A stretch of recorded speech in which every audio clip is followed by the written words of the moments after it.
All right.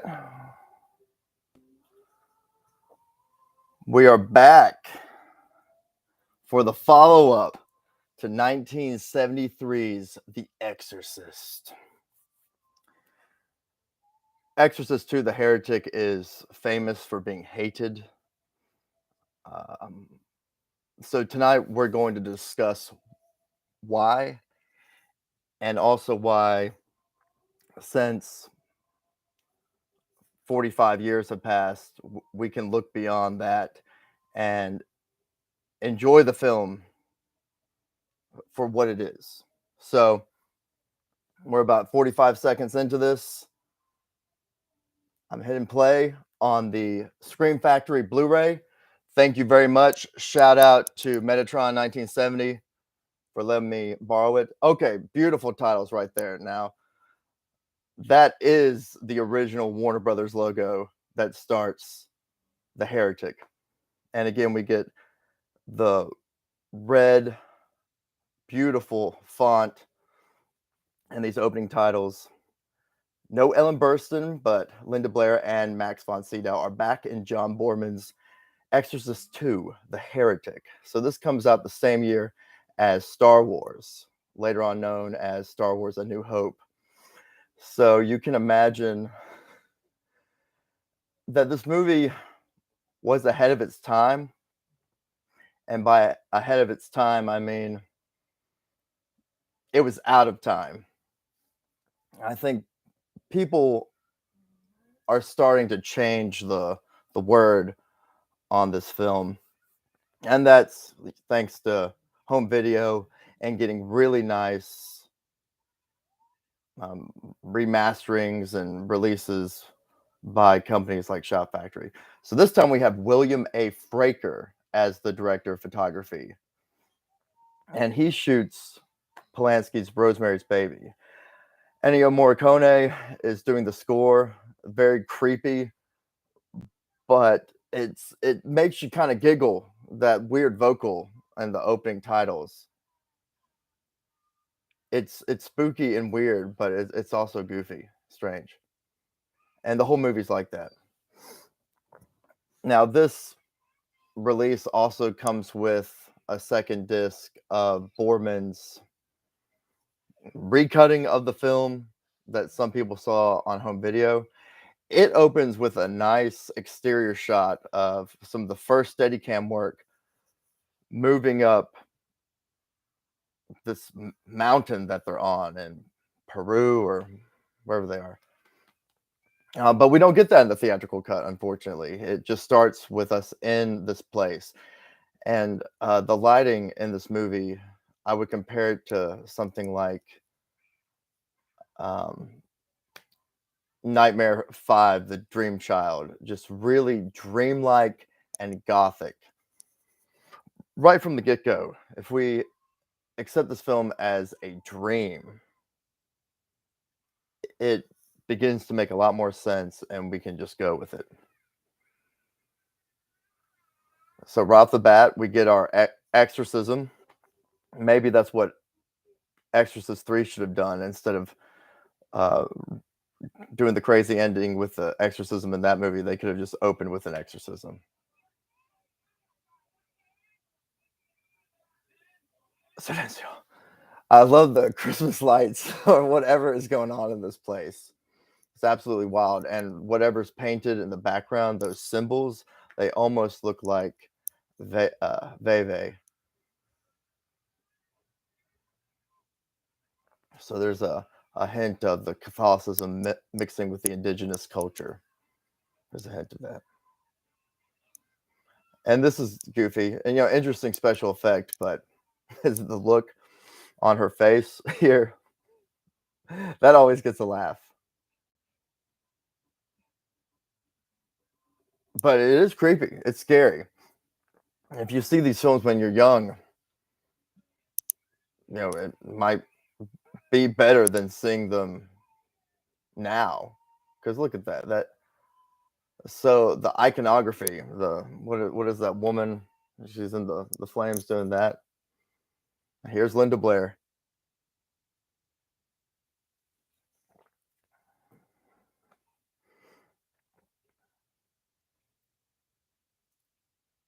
the first time I saw this movie, I was really blown away that she has, is it 22 on the back of her shirt? And this stuff is all weird. So she's a dancer. Um, remember the first film, her mother's an actress,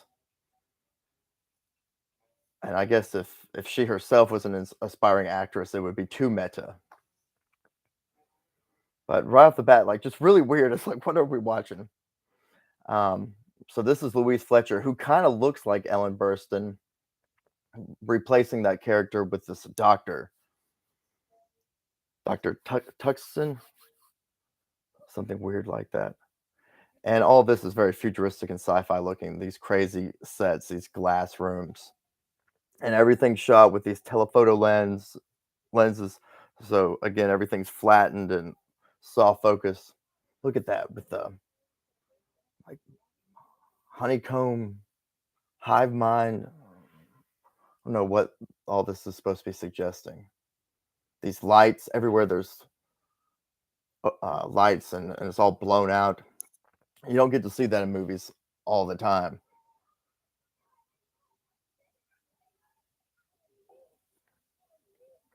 And that's what's her name from Different Strokes.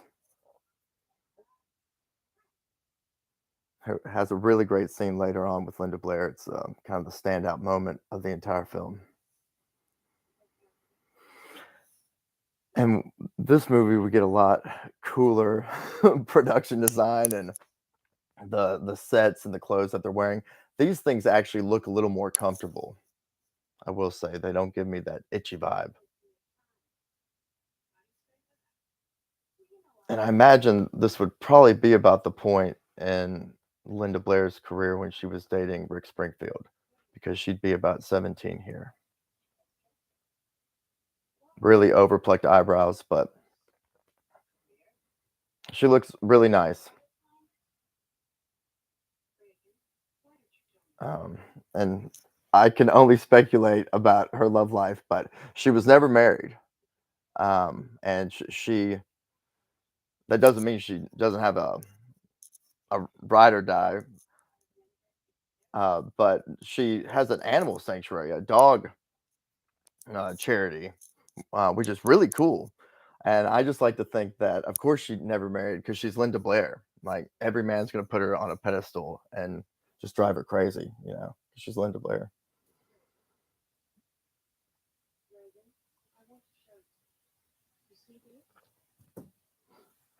This right here is the reason people hate this movie. It's this weird machine. We're gonna have a scene coming up that it feels like it's going on far too long, and it's all involving this machine. But when I think about it, like how could we save this film? We just cut that out. When I think about that, it doesn't work because the possibility for this film to have dream logic is dependent on that machine. It's just unfortunate that early on in the film, the audience is just like, we're over it. And that really is historically the moment, when this movie was in theaters in 77, where people were just like, boo, and going crazy, and really having violent reactions to the movie. William Friedkin, the director, famously talks down about the movie in interviews, and William Peter Blatty really hates it. And that was the motivation for Exorcist 3 to get made, which is directed by author William Peter Blatty. So that's really cool. Out of something bad in his eyes, something really great came out. He got to direct a very well directed film for what it is. And that's Paul Henreid. And we're going to see him like bumble his line. And they just leave it in the movie. And that was really a weird shot right there where he held out his bishop's ring, and Richard Burton's character, Father Lamont, didn't kiss it. He like fake kissed it. That's a weird touch. Never really expanded upon. And as we're about to see, they're close. They're good friends. So it's almost like they're just is it meant to suggest that yes, they're playing along, and he went to a horse's butt, which is funny.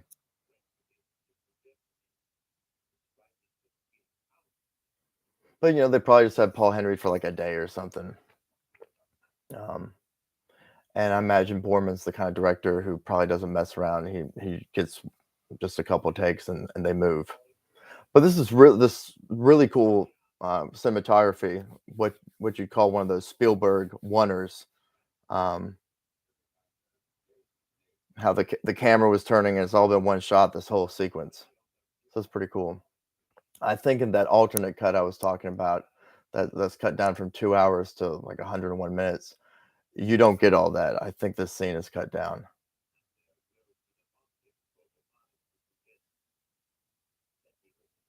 which is unfortunate because this isn't a fast-paced movie. So just taking things out isn't necessarily going to make it better. If anything, you're going to have a worse movie because now all the good stuff is gone. And these are some interesting scenes here at the beginning, but it's going to get so much weirder.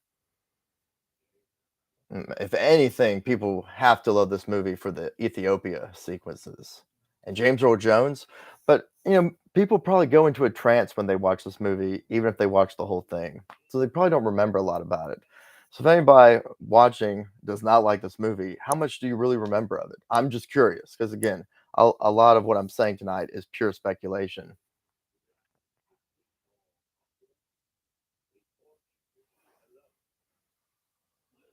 That's pretty funny. That's pretty funny. That's pretty funny. Goodwater says the movie's kind of a bore, man. That's good stuff, man. Thanks for being here. Um, so I love these computer screens or whatever we're supposed to be looking at. Like she was typing, but the monitor was facing the teacher. That was a great shot, or still is a great shot. Boom! Look at that. I mean, moments like that are incredible. And critic Pauline Kael, that I mentioned briefly in the Exorcist live stream, while she hated that film and really condemned it from a moral point of view, she loved this film as a celebration of filmmaking, and there really is movie magic in this movie. Some really cool miniature effects, some really cool shots like we saw before. Unfortunately, in this movie, Linda Blair does not give as great a performance as she does in the previous film. And I really praise William Friedkin for that. So I guess I got to put John Boorman down for. But I don't know. I mean, none of these actors have naturalistic performances. Um, Not Ellen Burstyn, but Louise Fletcher.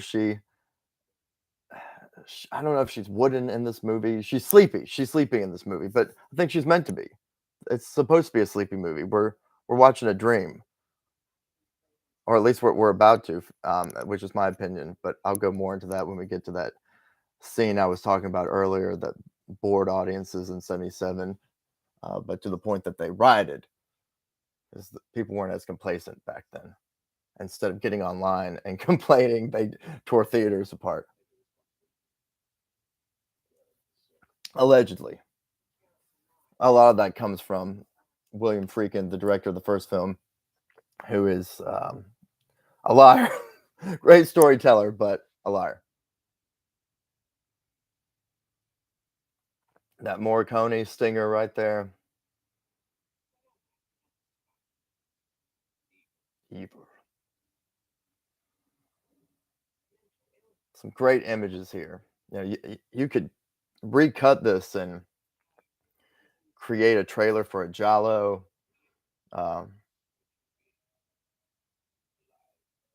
Priests look great on film.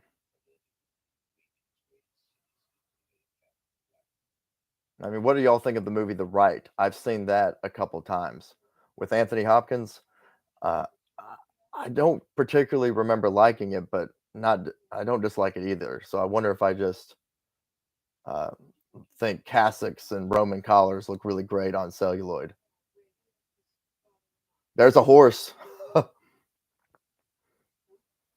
We talked about all the horse stuff in the first film, but I will repeat: Richard Burton does this film because in the '70s uh, I don't want to say he was washed up or anything or has been, but he was really excelling on the stage, but not so much on the screen at that time.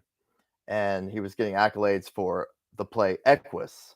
You may have heard of that play because that's the first thing Daniel Radcliffe did after the Harry Potter films. And there's male full frontal nudity, well, male and female full frontal nudity in that play.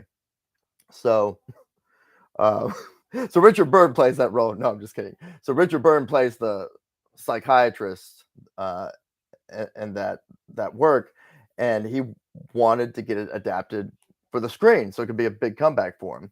So Richard Burton does The Heretic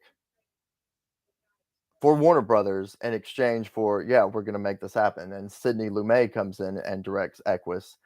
And man, I've never seen it on the stage, but that film is, I don't want to give too much away. I encourage you to go in cold, but you'll understand why I'm saying that's an interesting synchronicity, because we talked about the horse and libido connection and this union analysis of the first film with Reagan riding the horse before the story even starts. And she's telling us about when we first meet her. And then her possession could be seen as puberty, this possession of, the female body mind changing. So it's bizarre that this film got made because that man right there, Richard Burton, was dead set on bringing Equus to the screen. Spirits, man. I mean, that's why you get a book like It from 1988 and a book like Summer of Night from 1988. One is written by Stephen King and one is written by Dan Simmons, and there's incredible similarities between both of those works. And Dan Simmons could have said, I'm going to work on this other story, or I'm just going to think about it a little longer before I write it. And then he would have read it a couple years later and been like, that was my idea. That's something Michael Newman and I have talked about on his channel, as well as his brother, PD Newman. Um,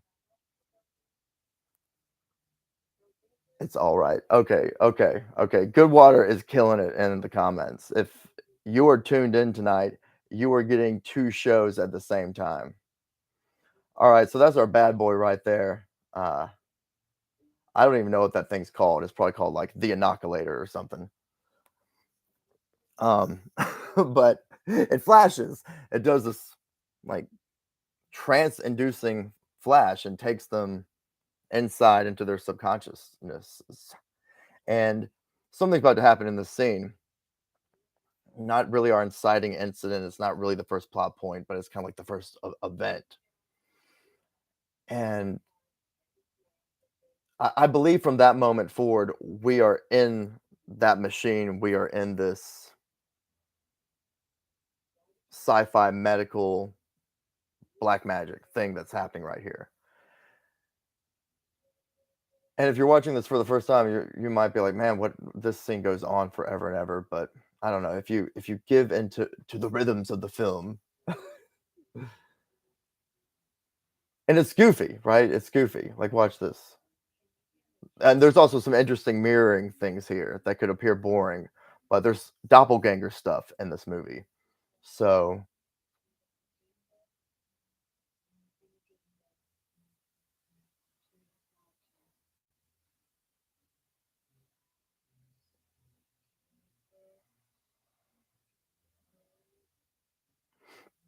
and I'm trying to remember who that woman, that actress right there with the red hair. Uh, is she John Voight's wife? Metron, 1970. Where are you? I need your help. I believe that's John Boyd's wife. So that make her Angelina Jolie's mom. And there's some hilarious dialogue in this sequence, especially when things go awry.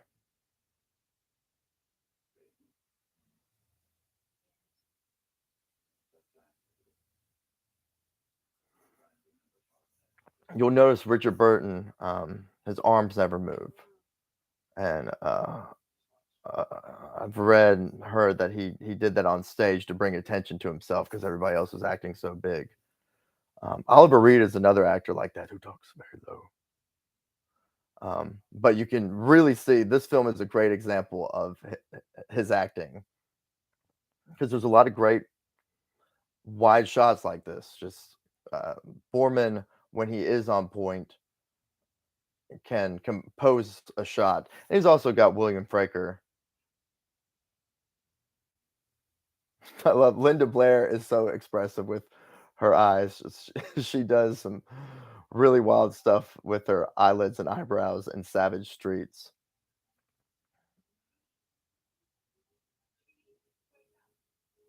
All right, so yeah, like blood pressure dropping or something scary. Okay, this line right here. I know where she is. Help me find her. That's a great line. I know where she is. Help me find her. See, that's another reason why people make fun of this movie, but that's a reason to celebrate this movie. Let's just get there's no plot, but let's get the plot rolling. That's what lines like that do. Move along a story where there really isn't one. This is a dream.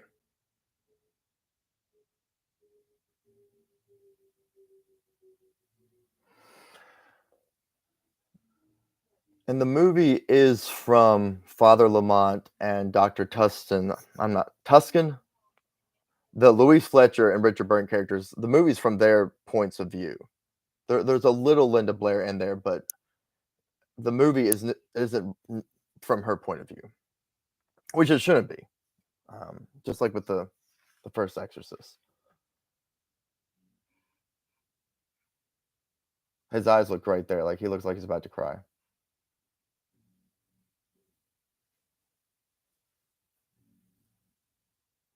Creepy, yeah. And that's Eileen Dietz, who was Linda Blair's double in The Exorcist. To return for this film, Linda Blair was not going to wear that makeup again. That great Dick Smith makeup.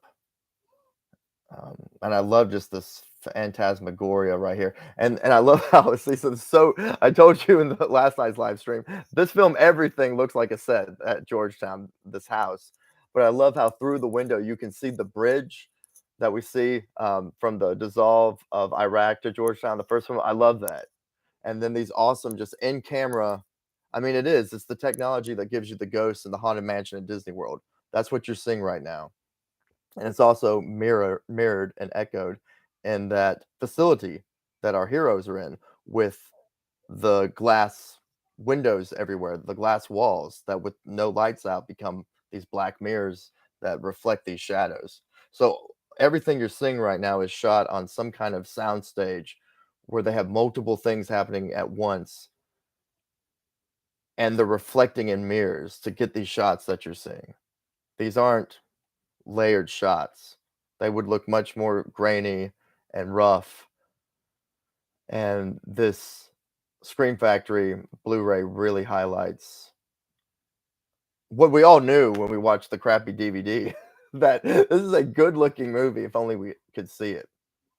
So thank you, Metatron 1970, for letting me borrow it tonight. This is probably the third time I've borrowed this disc, by the way. Really weird shot. Yeah, just creepy, goofy. It's like spooky and goofy. Eileen Dean's just frozen with her hand like that. Very corny. You could show this to your kid and they might be bored, but they'd also be freaked out. Imagine watching stuff like this between the ages of, 7, 12, even into your teens, you still be like, well, and even now, it's like this is just creepy, weird imagery. So if it's going to be goofy, it should be also creepy and weird, right? It's like a lot of other cult movies. You just don't really know how to take it, and that's what's attractive about it. It For those open to it, it calls to be revisited again and again.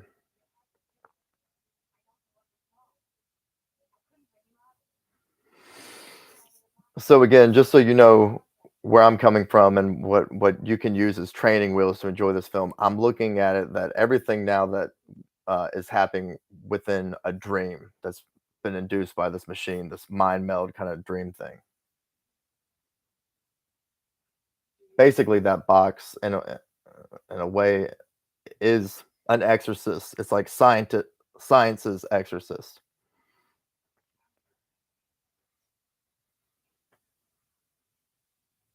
Kind of hair's a little askew right there. Nice touch. The details. So this is probably the next day, but we're not really told that. It could also be like just a few seconds later, but now there's lights on and people everywhere. But but again, it's a weird sci-fi building, so maybe this is all happening in real time and they can just darken like here we go, it's dark again. So it must be a button that she has like yeah, well there you go, it's happening right before our eyes. There's those phones that looks just like um Chris McNeil's phone in the first film, but not with all those lines on it. So it's funny to see that almost identical brown phone again that we saw just a few years earlier.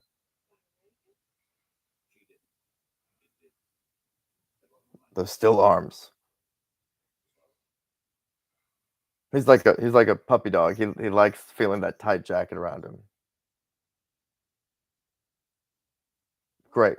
I love that. What the hell was that? That is a great moment. Did y'all see that? He gives a monologue, small monologue, looks right into the camera, pauses, and then we're waiting for like a fade out or something. And then Louise Fletcher just walks back into frame and grabs something. But he's just letting the camera roll. And maybe that pause wasn't supposed to be that long. I don't think it was. Like the timing was off on this take, but they just roll with it. Like earlier where Paul Henry flubs his line. Like they just roll with it, but it makes for something more interesting than we would have gotten perhaps if the problems with this movie were fixed. She draws well. That's another great line. Looks nothing like him. She draws well. I mean, that's already a weird ass line.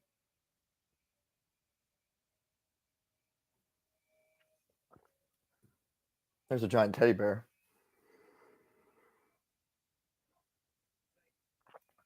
This is another scene that illustrates that Richard Burton repeats everything he says in this movie.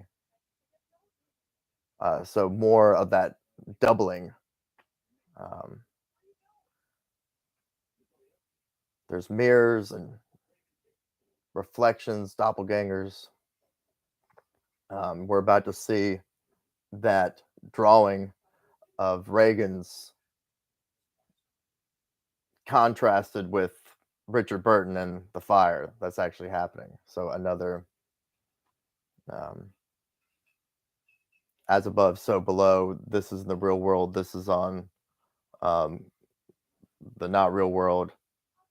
3D Richard Burton, like we're seeing him now. 2D that drawing that Reagan drew of him. So it's all this. It's a communication of sorts of how we're supposed to understand the film.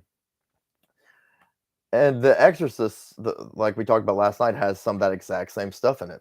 So they're, in essence, I think it's a sequel that works in that way, but it's nothing like the first film as far as shocking you. There you go.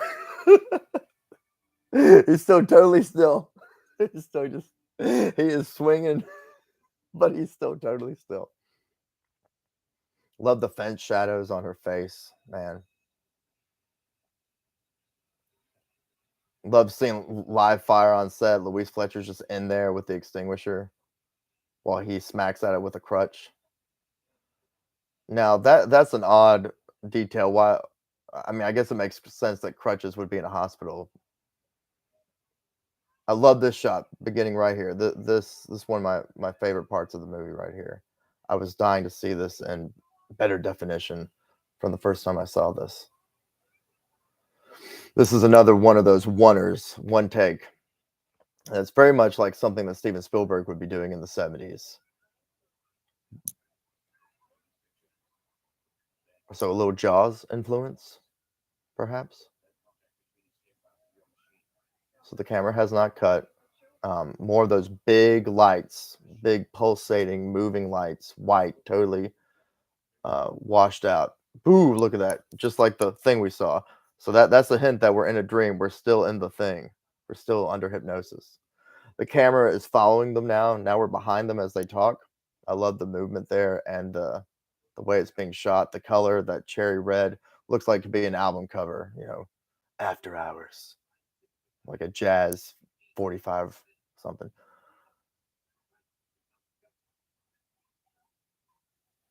Now she's gonna move over here, and we're gonna get a cut, and we're suddenly not gonna be on location anymore. But it's still the same shot.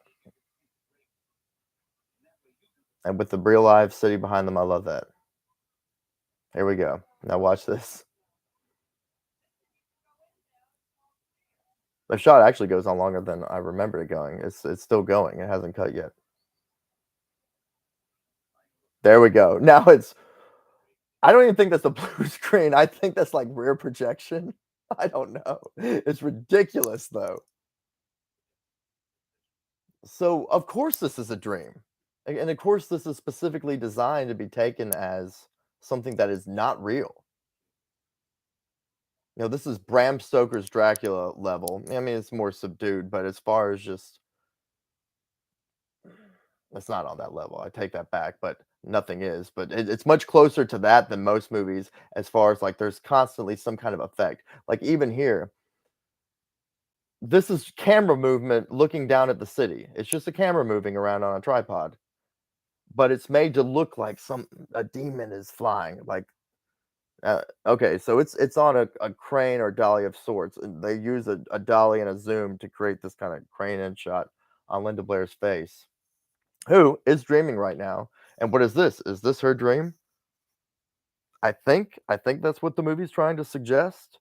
We're in Ethiopia now. So, yeah. Now we're seeing Linda Blair's face. She's sleeping. So this is a dream. So are we in a dream within a dream? Or what's going on here? But certainly at this point, we are dreaming.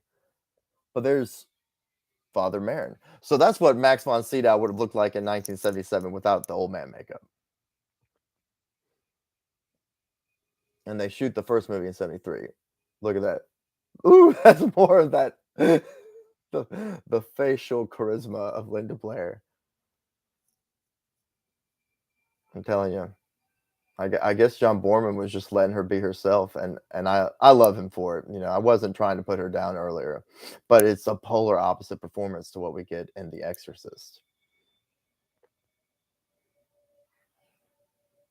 But she's, her own woman now.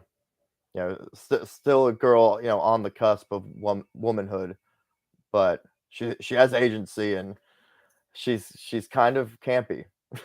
She she became a woman who's campy in the stuff I've seen her in.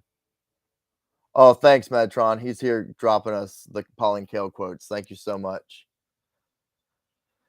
Oh, and this will go perfect for this Ethiopia dream footage of and Linda Blair walking out here. This is exactly the moment to have this read. Metatron 1970 post from Pauline Kael. This picture has a visionary, crazy grandeur like that of Fritz Lang's Loony Metropolis. Some of its telepathic sequences are golden toned and lyrical, and the film has a swirling, hallucinogenic, apocalyptic quality. It might have been a horror classic if it had had a simpler, less ritzy script. Yeah, that is true. That's a good call. That might be a way to fix this film. I don't really care for the tap dancing stuff. There could have been something cooler. I guess if you rebooted it now, she'd be in a ballet. That'd be dope. Fix it with a little more Argento Giallo stuff, because there is a little Giallo in this movie with that more Morricone score and the priests. Ominous priests will always make me think of Jalo. More weird architecture, just futuristic glass, new agey in a way. Kind of, um, kind of anticipating the '80s. Interesting.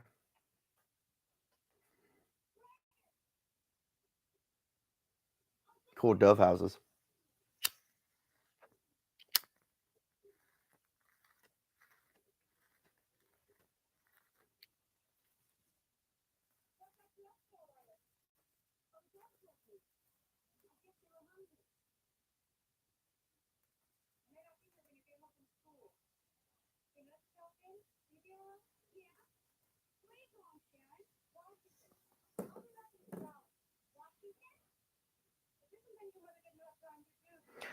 Again, more doubling, more doubles and mirrors.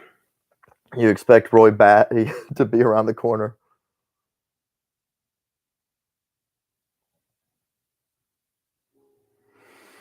I never knew how expensive second unit shots like that were, but a lot goes into them. Isn't that nuts? And I love the plane flying over it like that. So we got two planes right there. They had to be coordinated. That's why shots like that are so expensive, and how it tracked it. The camera tracked it so perfectly. I, they didn't have like stabilization back then like we do now. That just looked great. So these are the Exorcist steps, but this is not the real ones. This is a set, and I love how in this film all the Georgetown locations and sets are not only not on location at all, but really look fake. I mean, this looks like we're on the Singing in the Rain set.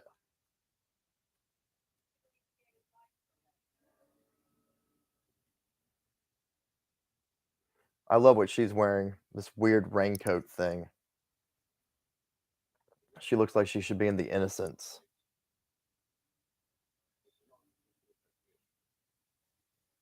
I mean, look at this, like an Alfred Hitchcock set. The barbed wire, that's cool. Y'all are gonna make fun of me. There's a mirror, and you can see Richard Burns' reflection in it. I know, I know. That's why I wasn't gonna say anything. I love how his coat falls on the floor. That probably wasn't supposed to happen, but again, Boorman just rolls with it.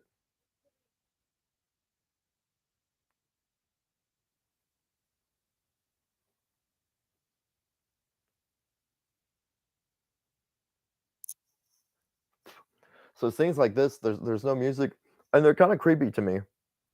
Um, the first film just has those great shots that are used in the trailers and the teasers of just hallways and pushing into a door, and that stuff is so creepy. We talked about the bedroom anxiety last night, where movies like The Exorcist and Nightmare on Elm Street, we're gonna think about those films every time we walk into our bedroom. That's the genius of these movies.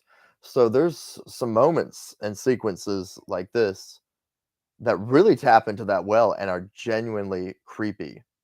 And that's a reason I like to return to this movie, because it does give me a deep, penetrating, like, chill, but it's in a mythic way, not a disturbing, gross out, make me feel uncomfortable way.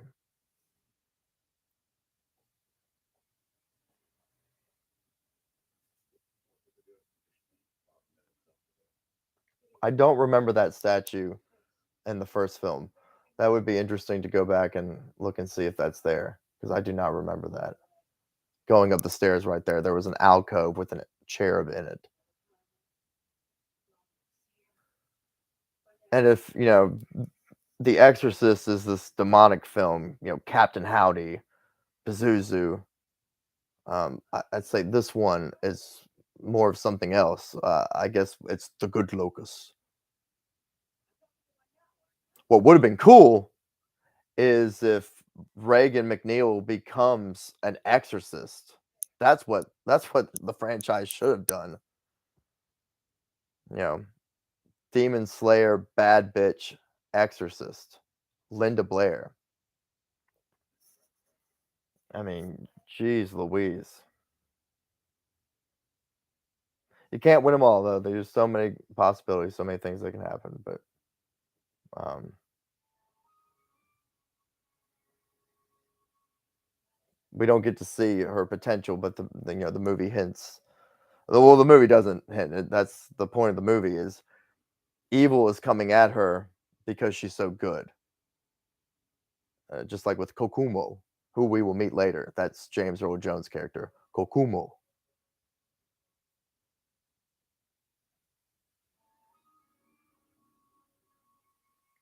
There's that boudoir that attacks Chris McNeil in the first film.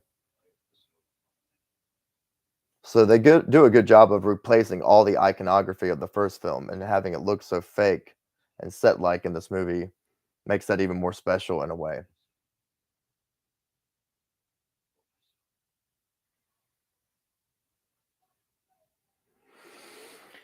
And yeah, John Boorman, this movie really, its rejection really affected him, but he had to have known what he was doing.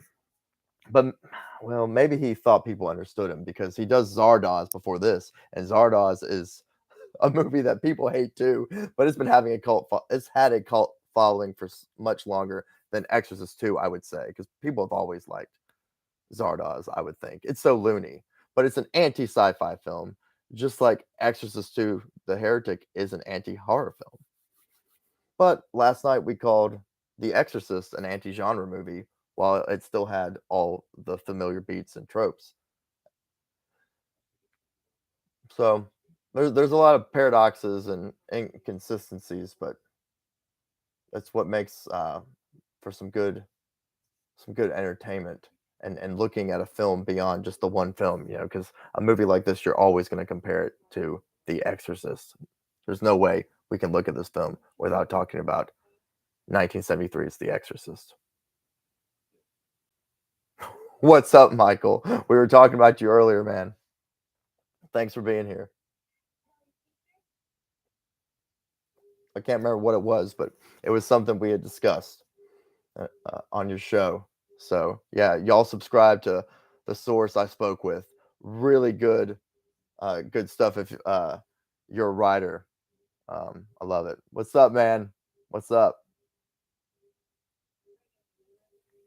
We're about 41 minutes into Exorcist 2, The Heretic, and we're getting the second sequence with the boom, boom, the weird light thing that makes them see the past or see what's happening.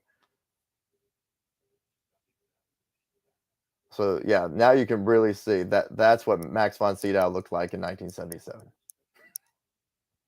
I'm not that old.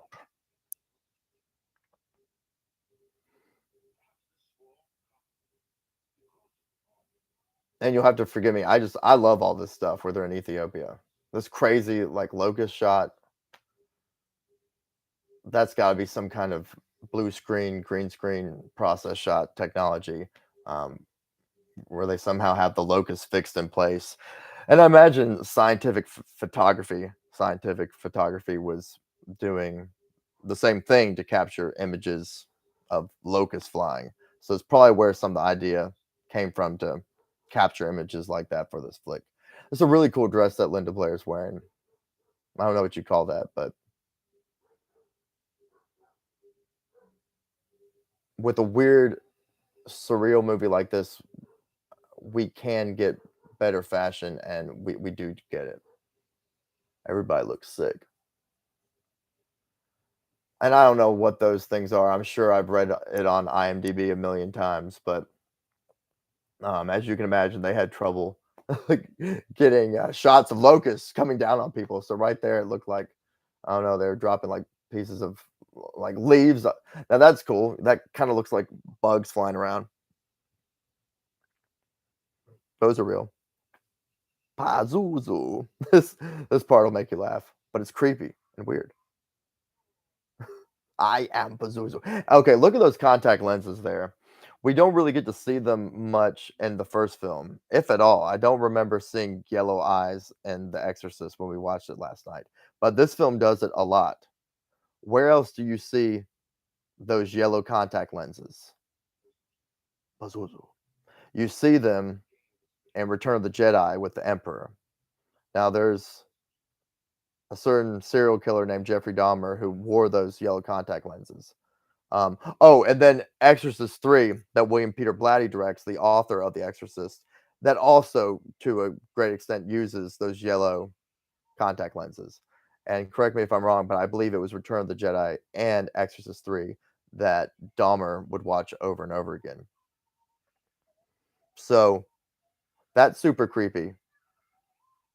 And we're also getting that the Polanski connection with Jack McGowan and the first film, as well as the connection with William Fraker, DP on this movie and DP on Polanski's Rosemary's Baby. But yeah, those yellow contact lenses are really creepy and iconic. And man, when we watch Exorcist 3, we'll talk about all the creepy conspiracy theory and serial killer stuff connected with that film. And yeah, real creepy that the yellow contact lenses show up. And also another flick that has them is The Gremlins. I mean, the movie's not called The Gremlins, but The Gremlins and Gremlins. Don't they have yellow eyes? Creepy. You don't see yellow eyes often, and there was just this kind of period of 12 years or so. This is weird stuff. It's great. Like, how did they capture that guy falling? But it looks so fake. It's like, I don't see cables. I just see a guy moving through a set of a African rock mountain. But the way he falls is so artifice. Just like these miniature sets right here. This is beautiful. So here you go, folks. If you're shooting miniatures, just have dust and smoke in the foreground. That really helps. So this is orthodoxy, y'all.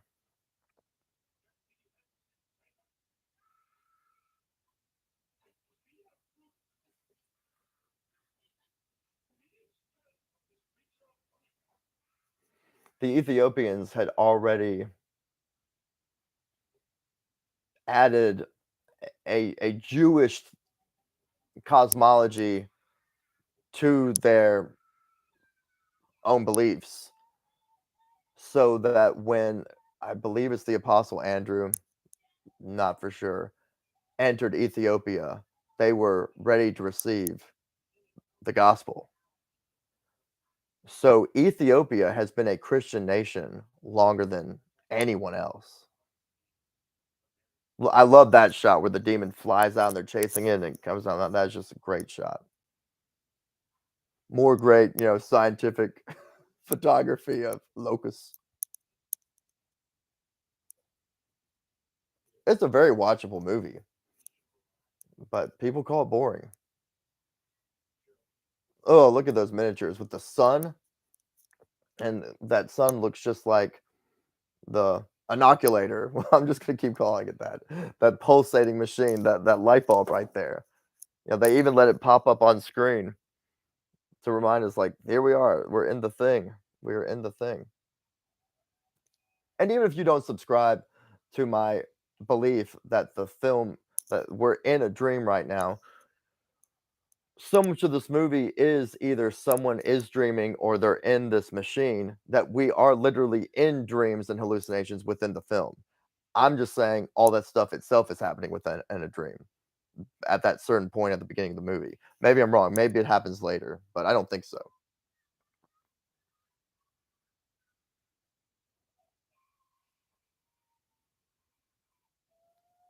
Yeah, the Ethiopian stuff is great.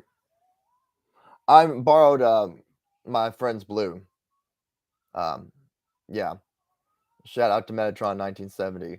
I actually gifted him this Blu-ray when it first came out, very selfishly, so I can borrow it and watch it all the time. And we've watched it together several times. This is the Shot Factory Screen Factory release, and it's got the original cut and Boorman's re-edit, where he tries to pull like a George Lucas or a Coppola and fix his movie, but he did it way earlier, just like Spielberg did with Close Encounters. All right, here comes James Earl Jones. This is the first time we're really getting to see him. Pazuzu all grown up. Oh yeah, I mean just crazy, crazy stuff. Kokumo, yeah. He's not Pazuzu, he's Kukumo, but he was possessed by Pazuzu. So I guess I am correct, and if I accidentally slip into saying Pazuzu when I meet Kokumo, because just like Reagan, James Earl Jones' character was possessed by this demon. Miniatures and puppets all day. Yes, yes, sir.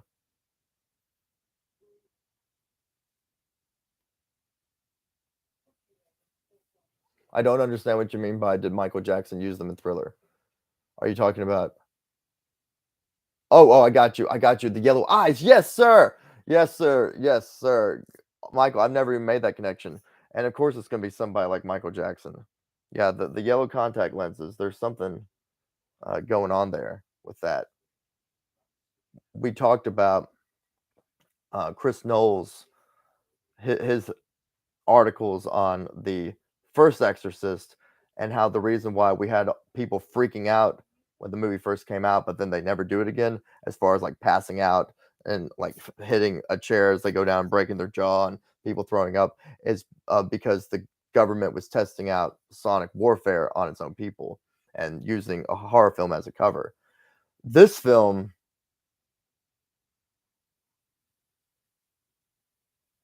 also, you can easily project stuff like that into with its doubles and its doppelgangers.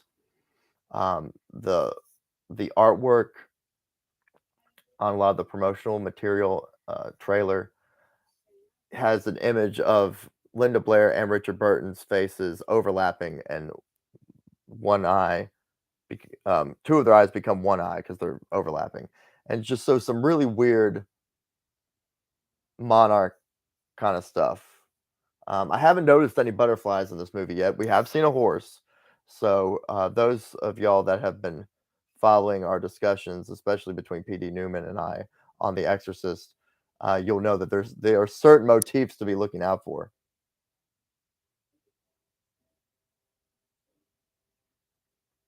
And y'all, is Metatron 1970 still here? Because this actress from Different Strokes, um, I'm, uh, I'm not recalling her name at the moment. Oh, but she gives a great performance here. She's telling Linda Blair she can't speak because she's autistic, and Linda Blair's saying, "Well, you're talking now." This scene is showing us that she is a healer. Linda Blair is a healer. This is the standout scene of the film, I would say.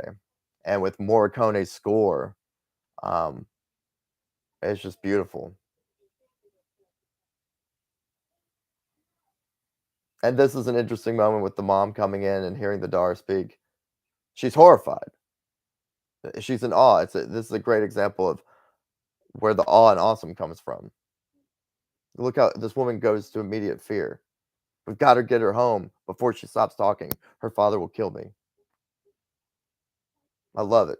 I mean, this is some it's a weird ass movie, and as I mentioned earlier, and Michael clarified, people never remember much of it when they watch it, but it makes for a film where you can have lots of great moments that just come and go.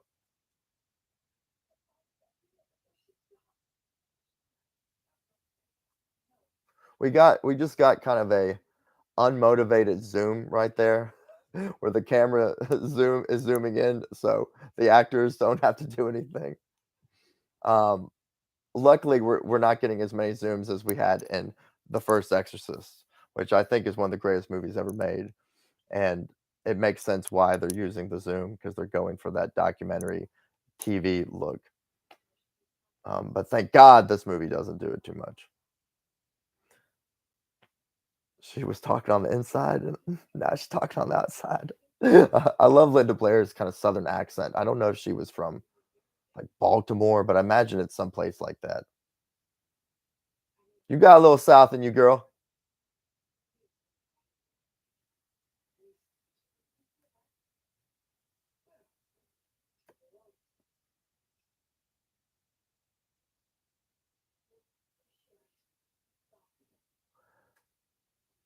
Louise Fletcher is wearing an interesting draping cardigan, poncho kinda thing that's not too different from what we saw Kitty Wynn wearing, earlier, that raincoat I mentioned. So I don't think that's laziness. I just think that there is some intentional doubling in this movie. Look at that giant nut.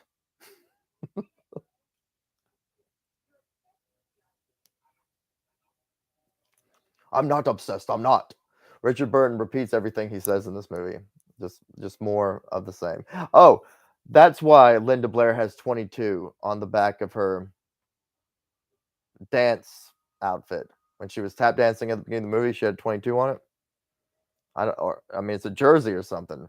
Well, that's why, because there's twos of everything in this movie. There's that horse, but I'm also seeing like, hey, there's like a dog dude, or that guy have a rabbit head. I don't know. That was interesting.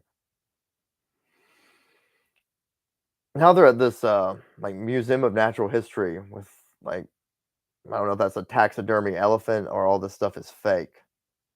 It's hard to tell in museums if you're really looking at real things, even if they're bones.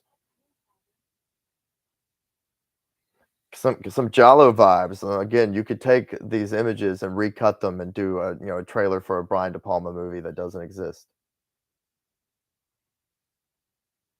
That could be Nancy Allen right there. And you know what? Linda Blair kind of has a Nancy Allen vibe. It would have been cool to see them partner up. Um, Luckily, we did get some movies where Linda Blair kicks ass. I would have loved to have seen the franchise go into Linda Blair, you know, bad bitch demon slayer, but she still she still made a movie called Savage Streets that I watched a year or so ago, and it's I was in the mood for trash, and it really delivered. Highly recommended. We'll probably have to watch that one. That would be cool to just go into it again. Um, Maybe that one should be uh, one where we could have some guests on, since it would be more of a reaction video. Uh, they're passing all these dioramas of stuffed lions, and it has that same like walking in front of a process shot vibe that really goes well with those weird location shots that abruptly cut to blue screen shots earlier. And in the diorama, they've seen those cliff churches, those cliff monasteries. So now he's figured out where those images were coming from and how where he needs to go. And it's great because we already saw those same locations as miniatures. So again, it's like everything in this movie happens twice. If you see a miniature shot, um, your your characters are going to go into a museum and see. Well, that was more of a painting, drawn onto the wall of the diorama. But again, miniature, 3D. Now we got the 2D wall painting, just like with Linda Blair's drawing of Richard Burton earlier. Is that a suggestion of the spiritual realm and the earthly realm? Maybe so. So Heath, if you're on, maybe that's what 22 means, or 222. Communication with the spirits.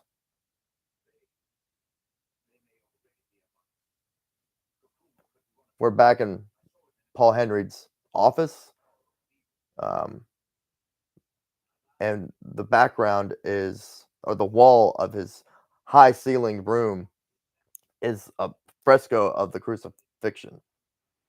So just like we saw in the museum in the previous scene, we have characters standing in front of 2D images or fabrications, art, artifice.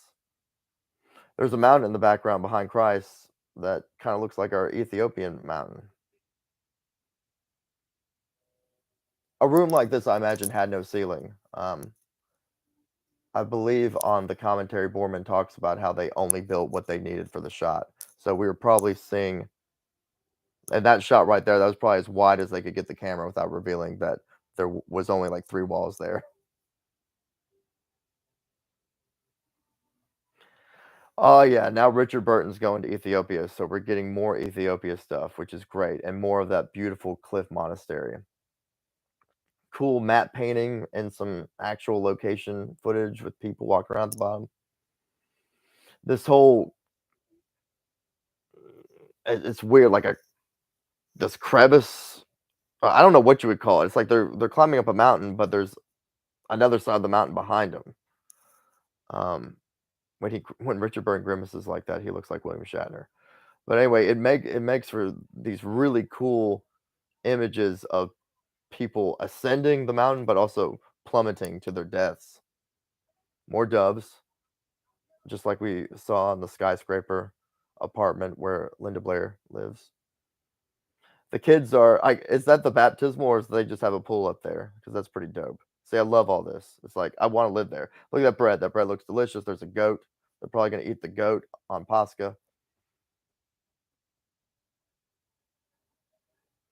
So talking about living in a country where faith is like real, like you're like living your faith all the time.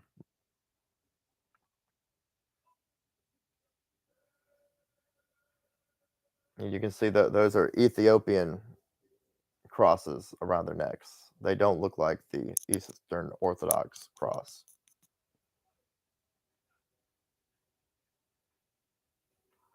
The Ethiopia over the past 2,000 years, but specifically in those first that first millennia when the Nicene Creed and the councils and all this doctrine got solidified, Ethiopia was left out of all that. So it is the oldest Christian nation, and you can see with the iconography, some things look a little different, but at the same time, things look very much the same. But they developed outside of all that, out of what the Catholics, the Romans, and the Greeks were doing. We'll put it that way. Um, so when we talk about orthodoxy going, keep maintaining the holy tradition for 2,000 years, while Catholicism and Protestantism went crazy over here. What about Ethiopian Orthodoxy? Because it's even more removed. It's even more like, well, we're just over here while the the Eastern Orthodox and the Roman Catholics are fighting. It's very interesting.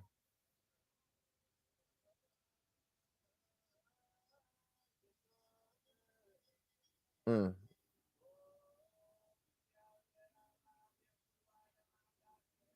those yellow beeswax candles. Beautiful. Dana Plato. Thank you so much, Heath. Um, that is the actress famous for Different Strokes and a pornographic film called what is like Jack and Jill or something like that. Poor woman. Lord have mercy. Um, so don't let your children get famous too early. It seems to be really bad for people.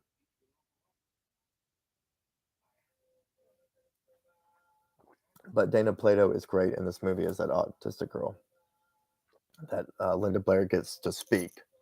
Um, so, um, a little dated perhaps. Maybe healer isn't the right word, but I don't think the movie is necessarily being mm, like exploitative by trying to show Linda Blair as healer by getting an autistic person to talk. Um, I think autism is specifically used or specifically like someone who's not speaking because this movie is all about going through the veil. The lengths that these characters have to go through to get communication from either another person or something spiritual. It seems like through other people, but spiritual things working through them, which I think is a great reflection of real life. But it is interesting to note that a movie from 1977 is saying we're consciously using words like autistic in the film to show uh, like this religious experience. Because Linda Blair is essentially a chosen one in this movie. And maybe there's also something about the 70s that really likes like facilities of, I don't want to say outsiders, but I guess the 70s really was the decade of the outsider. I mean, well, you could say that about. Yeah, let's go with it. And in this film, I guess this facility we've been seeing where Louise Fletcher's character works is like a school for the gifted. It looks like they're there all the time. So some interesting stuff. I don't know how far back ideas and terminology like gifted, autistic. I don't know how far that goes back.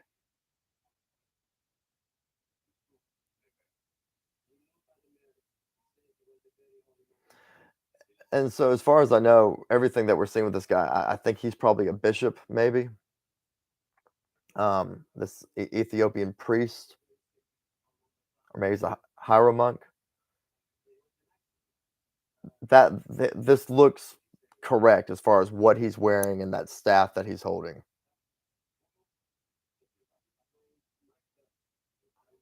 I want somebody to take the footage from this movie and do a super cut of the Ethiopian sequences.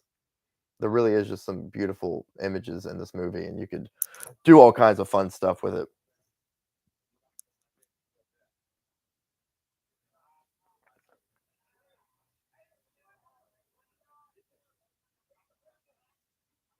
That is the fakest looking rock I've ever seen, and it looks glorious on this Blu-ray.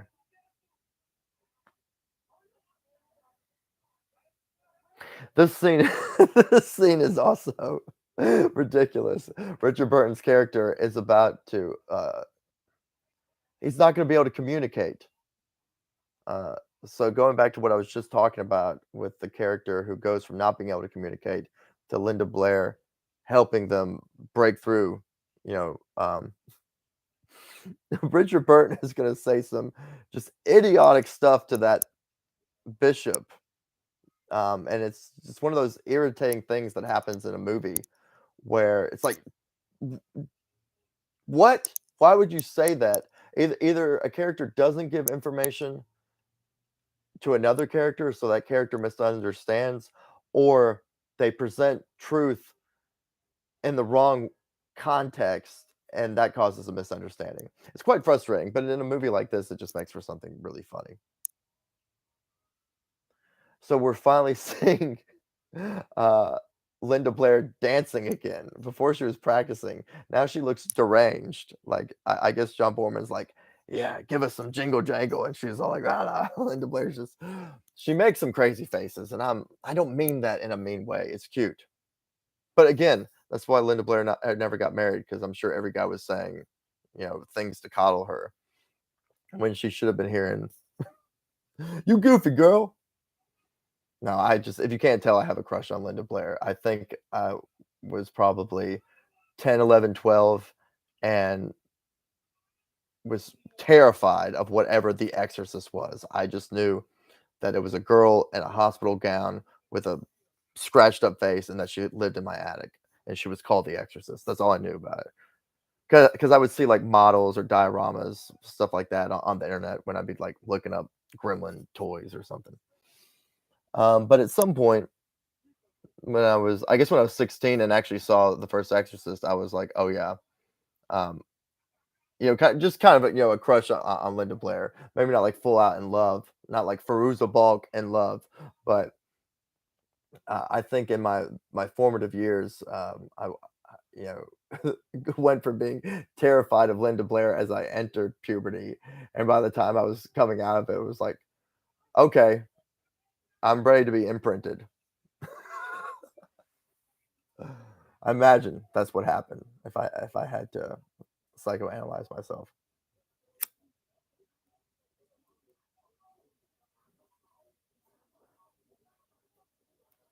Could have been worse though.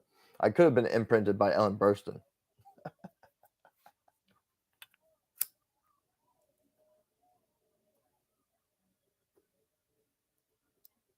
So they so they're throwing rocks. They're throwing rocks at Richard Burton because he said some stupid stuff.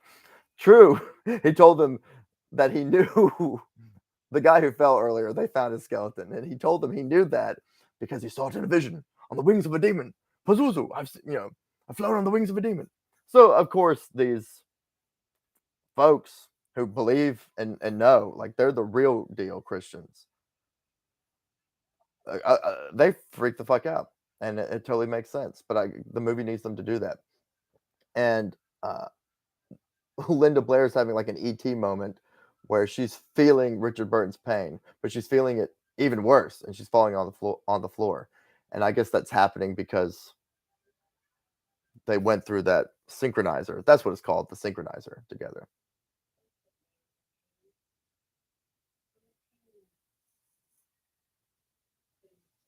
Yes, Ethiopia is said to hold the Ark of the Covenant.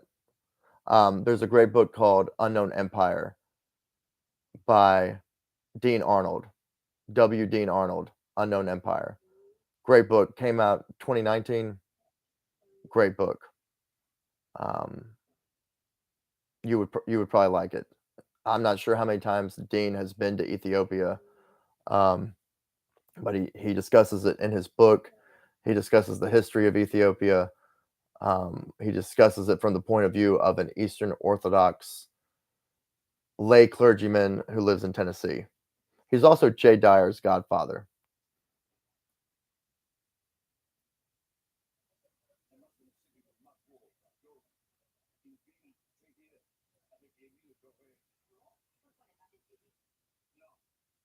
Great shot. So we get another building where the walls are just open. They're basically windows. That's a screen. They're just screen doors. It's like a covered porch. And I love the nuns with the airplane wing hats standing under an airplane.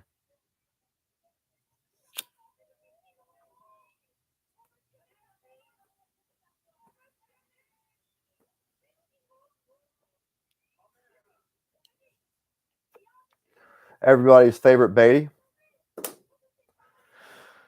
So Ned Beatty is in Deliverance, which is also directed by John Boorman. I'd say if you were going to see one John Boorman movie, that's the one, because I imagine most people aren't ever going to see Exorcist 2: The Heretic. So that would be what I would tell the world: see Deliverance. You'll love it, especially the parts with Ned Beatty. You'll love it, kid. John Boorman also directs Excalibur, if we hadn't mentioned that earlier. So this is a man who understands the mythic. And this is a mythic movie, and that's how it should be viewed, which is great because the first Exorcist is like a living myth before our eyes. Like it's OG. It's something just that just, it tore time and space. And now we live in its aftermath. Pop culture and theology. As I talked about in my brief live stream this morning, um, it would seem that Catholic literature that's about demons and possession have been greatly influenced by the Exorcist phenomenon, as well as are co-opting its success and its presence in the public psyche. Metatron 1970 says, from John Simon. So he's quoting another critic from the time. Earlier, he quoted Pauline Kael. John Simon, Linda Blair, not a very talented or prepossessing youngster then, is even less interesting now, though considerably more bovine. And this is true. I mean that last part, the last part.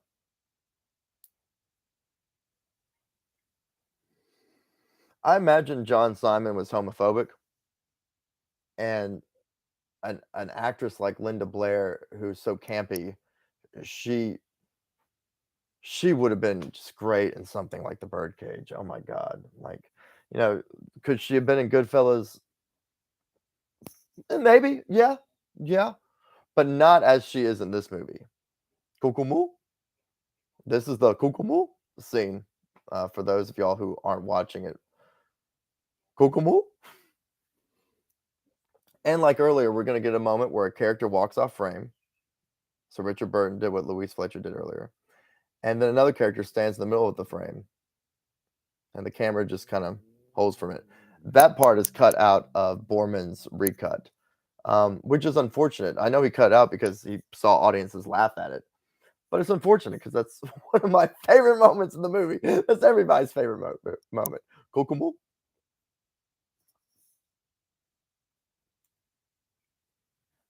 So we've seen Linda Blair kind of dozing before in this movie, but this time we're seeing her doze in a darkened room, whereas before it must have been morning or it was definitely daylight, and she's living in that glass apartment, so all the sunlight's coming in. Now we've seen her in bed with the lights dimmed and very dark in that facility, as if she's sleeping in the same room where they did the synchronizer stuff. So that was kind of spooky. That's like, that didn't feel good. So even though this movie doesn't really have much of a plot, it knows how to use images to just set a tone and set a vibe and be like, this is the mood now. And so it is a film that has a sense of moving towards a destination and ultimately having resolution. But when you look at this movie, there's really no story. There's the whole mission that Richard Burton's character is on to find out whether or not Marin is a heretic. And he's based off of that real life uh, guy, Talihard Desjardins, who, well, let's just face it. If you're a trad ortho bro, you would definitely say that dude is not only a heretic, but part of like the agenda. He was like a transhumanist. He's like a priest, talking about like the evolution into, I guess what you'd call like an alien or something. That's not the words he would have used. Higher consciousness, higher being, Star Child stuff, which is what's going on with Linda Blair here. You know, that's why, in a sense, I saw some of the. It's just always going to be tricky when you're using stuff like autism in a movie, but there is some interesting negative connotations to that movie, seeing her as a healer in that aspect. That I guess, if we're going to the extreme, I'm talking about eugenics.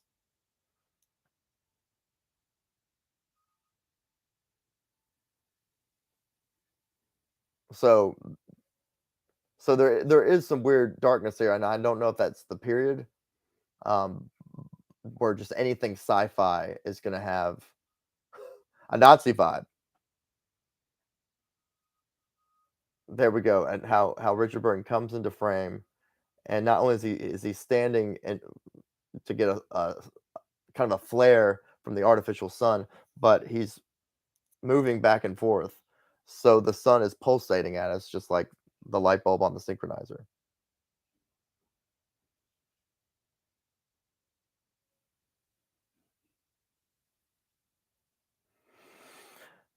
Yeah, if The Exorcist 1973 is Roman Catholic,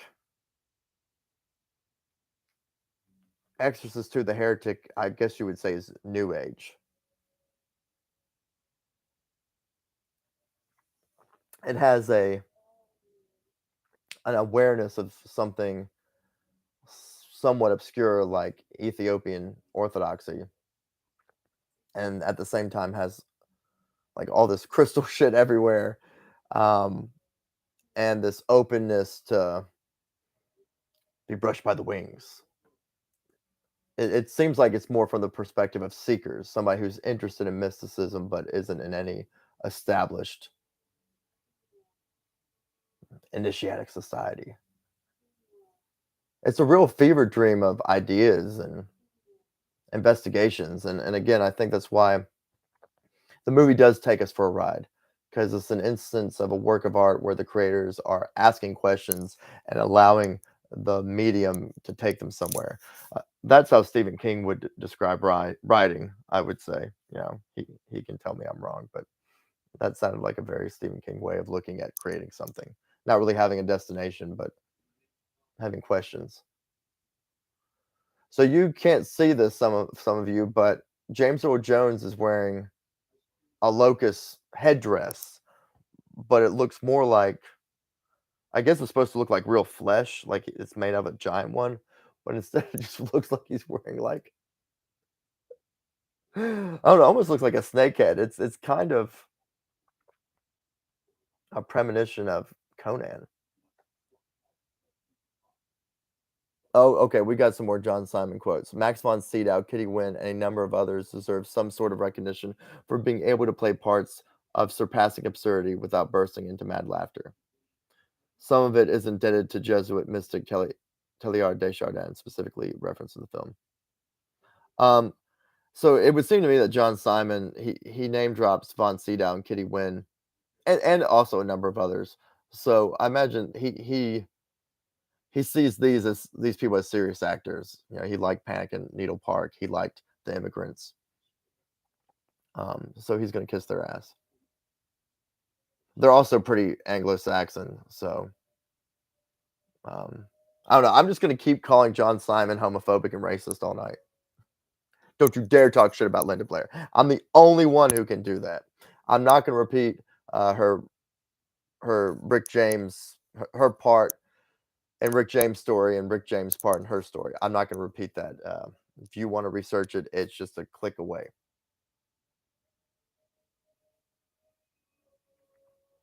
And I thought I was very respectful in the way I approached that material. So now we definitely get some as above, so below, because this is like a reflection in a rectangular pool of water that has spikes coming out of it. I don't believe those are shards of glass, but that would be even more on the nose. And now Richard Burton steps on it. That's one of the movie's few great shocks where we actually see a foot go through spikes and the spikes go through the fake foot. But I mean, even though it's fake foot, it's a great shock and it does make you jump and ugh. And it was a dream. So now we have a character again waking up from a dream, and we're seeing James Earl Jones not as Kokumo, but as Doctor Kokumo. He's wearing a lab coat, looking sharp. Richard Burton just said, "Were you once possessed by Pazuzu?" And James Earl Jones says, "That's what my mother once told me." That's a great line. Not only is it funny, but it also communicates to us this larger world where he's from a place that Pazuzu is known. So instead of his mom saying, "You little devil," she was saying, "Yeah, Pazuzu, not again." I love it.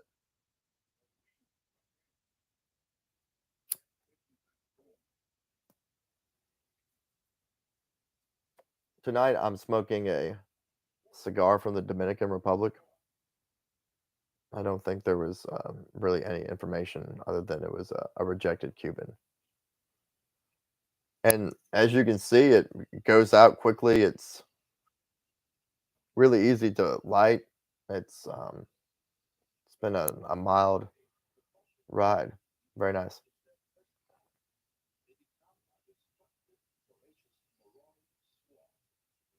This is weird. So we're getting more shots of locusts that look like scientific photography because they're in the lab where James Earl Jones is studying them. But in some of these shots, there's like pulsating light and even red light. Like, what is that? That looks like something that would be out of The Hunger.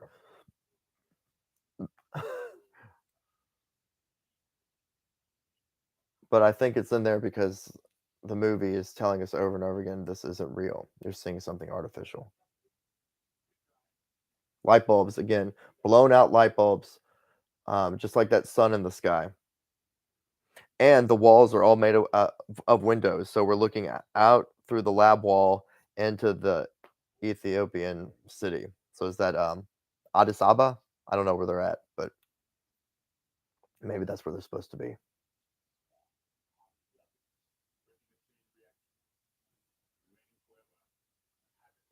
I like that James Earl Jones has these like tribal scars.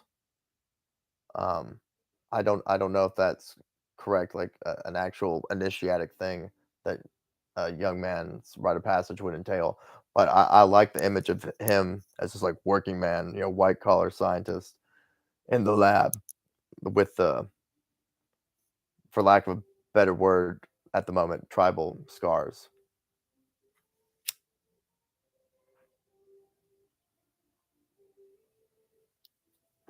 And forgive me, is her name Ada De La Rosa?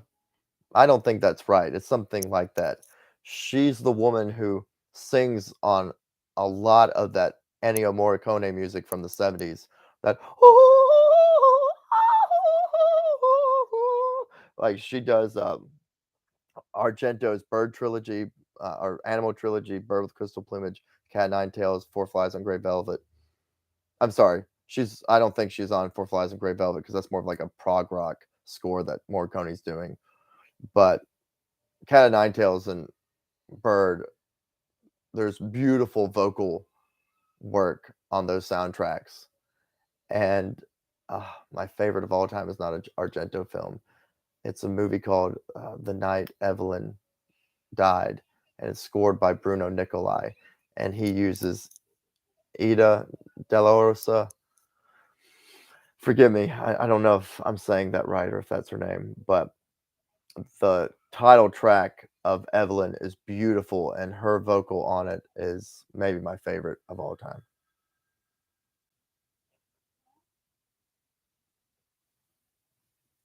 I haven't seen Hateful Eight, but Tarantino uses Reagan's theme from this flick in that movie.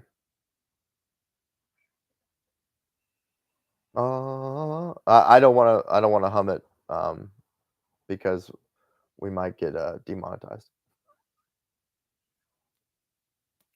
Alright, so Richard Burton's not wearing his Roman collar anymore.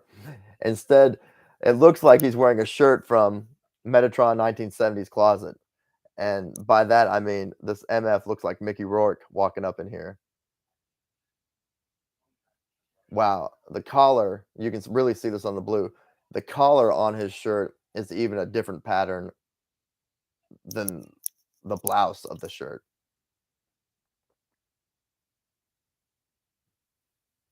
They had some wide collars on those sports coats in the 70s. I don't like that. All right, we're back at that museum with the dioramas. I guess she waited for him there the entire time he was in Ethiopia. She's just been there. The editing would kind of suggest that.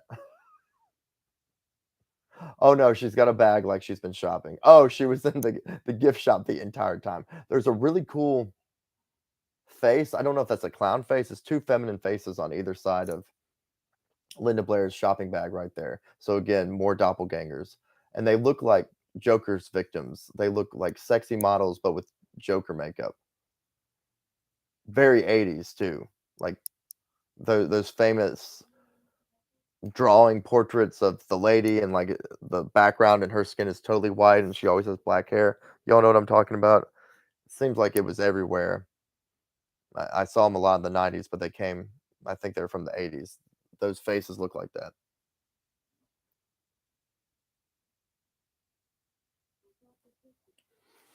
If I'm slurring my words, it's because I'm a lazy talker. Magma's Christian Vander. That sounds like probably how I sound. So I love that you're here, PD.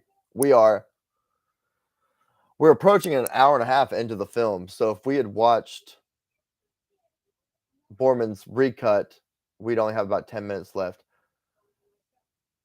I don't know if this is in his recut. Surely it is. We got a glimpse of Dr. Tuscan, Louise Fletcher's two children. So she's actually divorced or going through a divorce, and it's her night with the kids. So that's an interesting touch. That more again, the movie's doing some interesting things.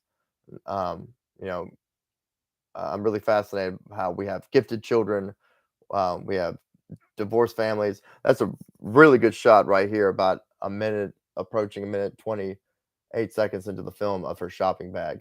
Oh, she had the synchronizer in the shopping bag. So she wasn't in the gift shop. So the synchronizer was, and it has dual light bulbs, one facing that way, one facing this way, like the Janus position. But she had that mofo um, in a shopping bag with like doppelganger faces. And really being able to see on this Blu-ray here that the base of it, which is a rectangle, is um, positioned with the head with the two light bulbs so that corners of the square are facing you, not sides. I've never noticed that before, but they actually have the points of the corners of that box pointed at them. Makes for a much more interesting image, even though you really can't notice it in a lot of the shots just from the angles and how in pictures things get flattened.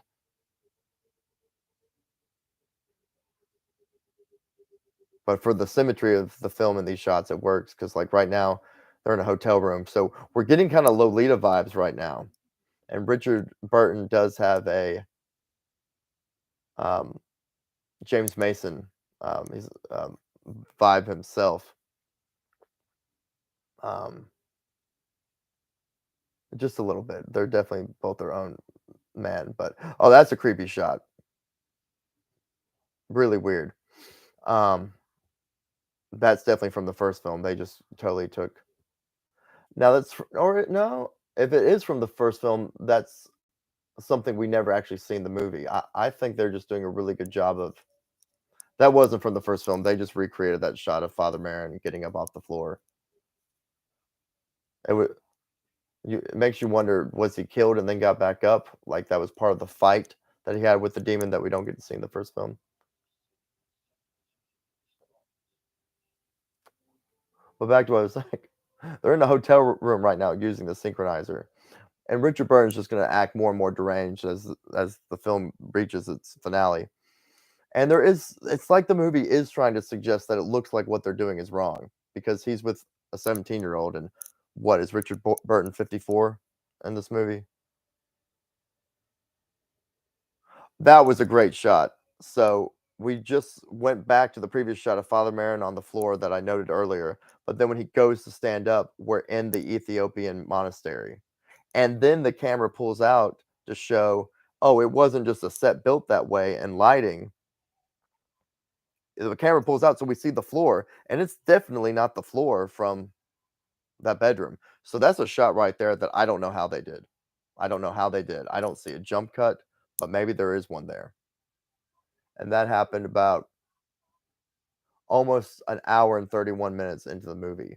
So that's definitely something to note for anybody who thinks that they can look at a movie and tell how something's done. Only thing I could think is that was just a really well done jump cut, but what they changed the set around him. The camera was over cranked, meaning it's goes in fast motion when you play it back at 24 frames per second. So that would be a good way to hide a jump cut. So that could be they somehow just lifted up the set. I imagine maybe there was just a wall and they lifted it up and then cut out that frame as the camera's recording less frames. Because when the camera records less frames, the footage goes faster.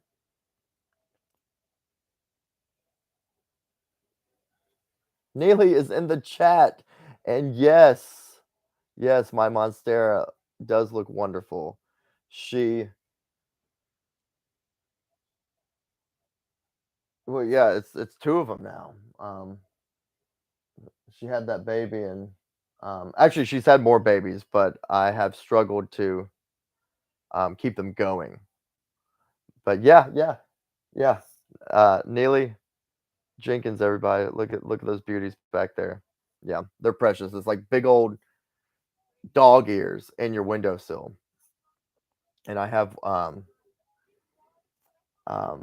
this I'll call it a dripper. I have a dripper, so when it rains, I can just latch the screen door and let them listen to the rain and rain, uh, tap water that's been sitting out for 24 hours on them because I don't want my babies having no fluoride.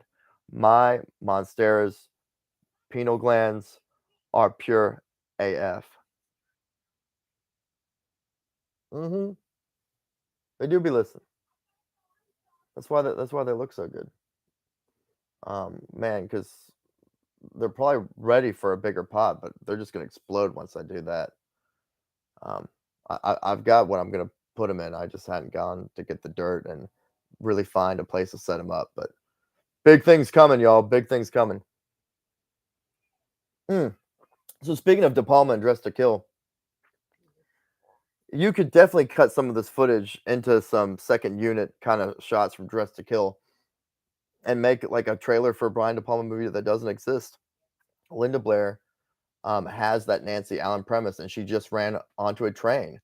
And even though I'm talking about a movie from 1980, we've noted a few times tonight that this movie, because it's futuristic or trying to appear futuristic, it actually looks very 80s, 1977. But there's been a lot of stuff in here, production design wise, hardware wise, fashion wise, that looks more like 1982. This movie also has kind of a soft graininess, the same way that a movie like Dress to Kill does.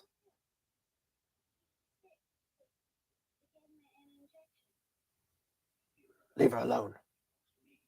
She belongs to me. So yeah, it's just like all of a sudden, Richard Burns not wearing his Roman collar anymore.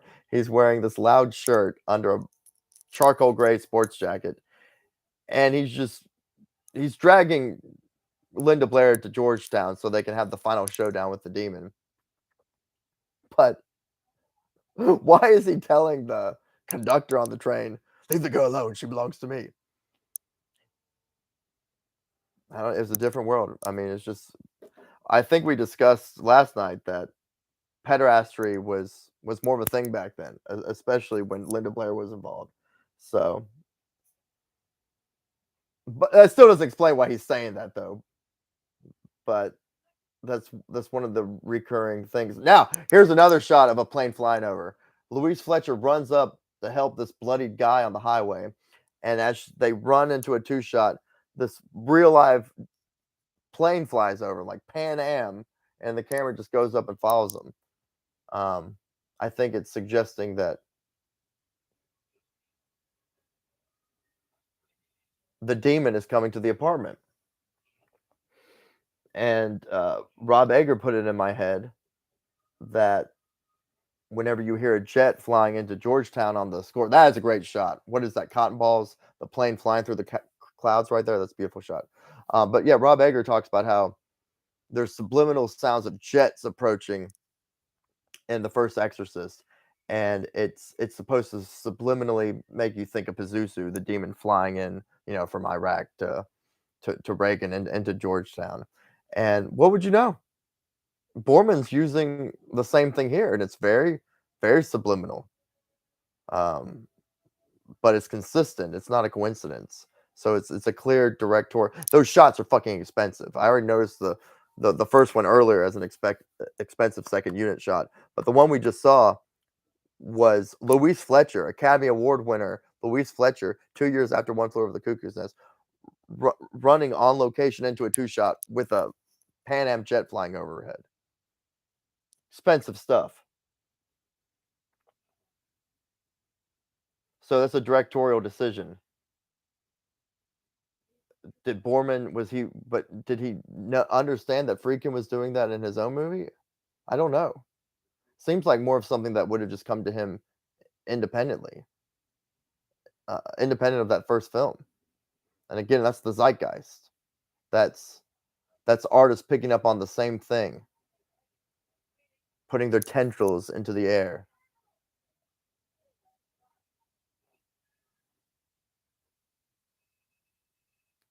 Is this on location? It looks like it must be, but for some reason the lighting that almost looks like a set. I love the dude eating the sandwich. It just looks like a piece of bread that he's chowing down on, which would make sense. You don't want to make a mess, wet lettuce splashing everywhere. Just have him eat a piece of bread.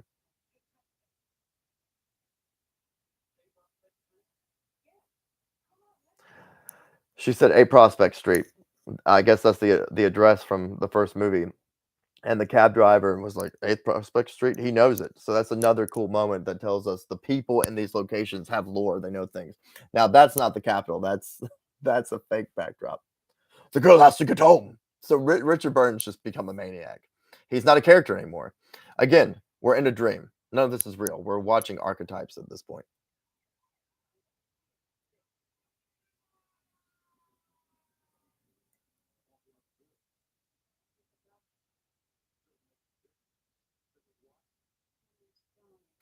She's a doctor. It doesn't make any difference. This is Washington. Someone's dying. That was an exchange that just happened.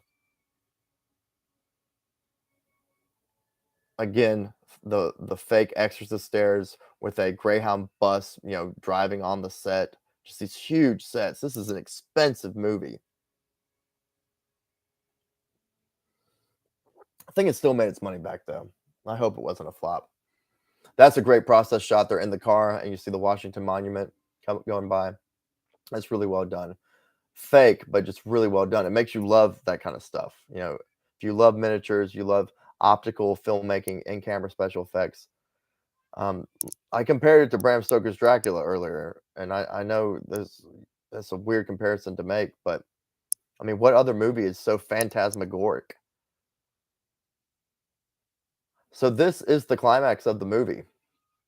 Just like its predecessor, it's a slow-moving movie that all of a sudden gets to the end.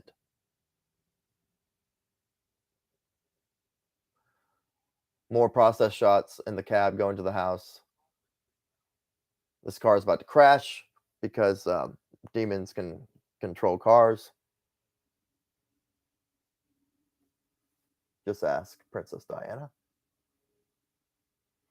This is some of the creepy doorway stuff I was talking about earlier. It would be really great stuff, if anybody wanted to use this footage to recut into a fake trailer.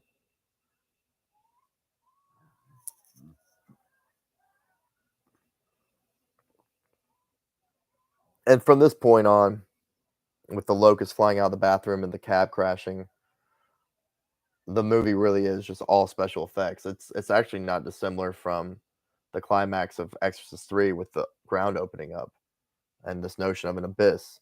A notion of an abyss appears in this finale as well.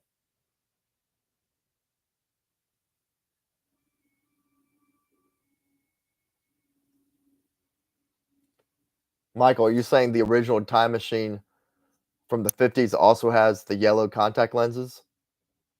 Because if we're trying to connect ideologies within these films, this goes back to the transhumanism notion and the eugenics thing. Doesn't the Time Machine, it's all about evolution, right? Like you go to the past and we're one thing, you go to the future and we're another thing. I could be wrong about that. That might be more of a science fiction that comes later with Arthur C. Clarke. But the Morlocks, yeah. Okay. Morlocks are underground dwellers, right?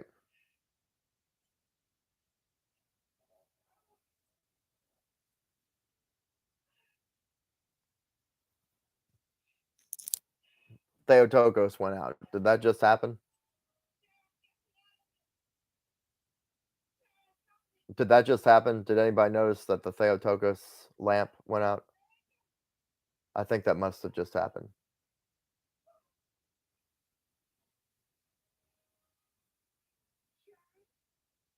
Usually she's the one that stays on. If one is hard to light or goes out, it's usually Lord Jesus Christ. Um,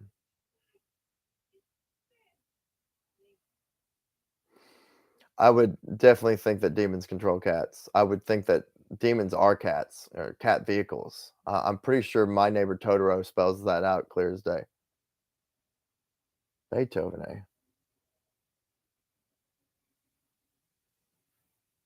I love how cryptic the Newman boys are being. And they're both retracting their statements. Hmm. Mm, mm. I missed it.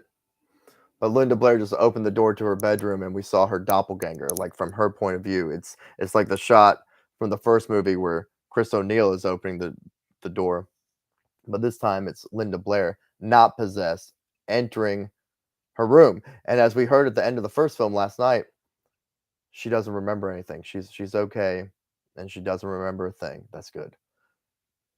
This movie, there's some tension at the beginning where we understand maybe she does remember things and she's pretending she doesn't. And that's why they're bringing out the synchronizer as kind of this like regression therapy thing. So that's a really cool and creepy moment when she opens the door and she sees her doppelganger, Eileen Dietz, in the bed.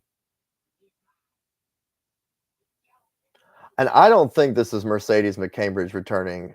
Heath, are you still in the chat? Can can you confirm that that's not Mercedes McCambridge as the voice of the demon? And so the movie just goes there. We're pretty much sexualizing Linda Blair at this. I mean, yeah, we are. The demon is seducing Richard Burton, and he didn't like it. He definitely saw this as like I have to act here. Um, but that's kind of him. I guess he wanted to make sure that Linda Blair and everybody was aware. Like I feel weird doing this. It's for the movie. It's part of this scene at the end where I mean it is Linda Blair. Why wouldn't she seduce him? Um, but the movie really does go there where you have a 17-year-old Linda Blair doppelganger. The character is her doppelganger seducing him.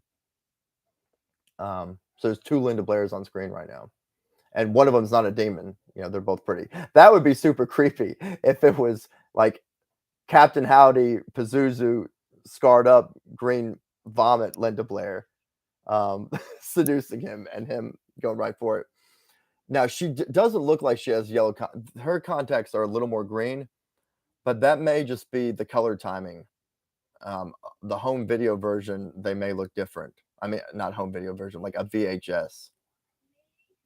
Because those look like the pupils and the way those contact lenses look. If they were yellow, I would be like, yeah, those are the Jeffrey Dahmer contact lenses, the Morlocks. Yes, yes, I do. Because who doesn't want to fuck themselves? Why do you think I stopped buying mirrors?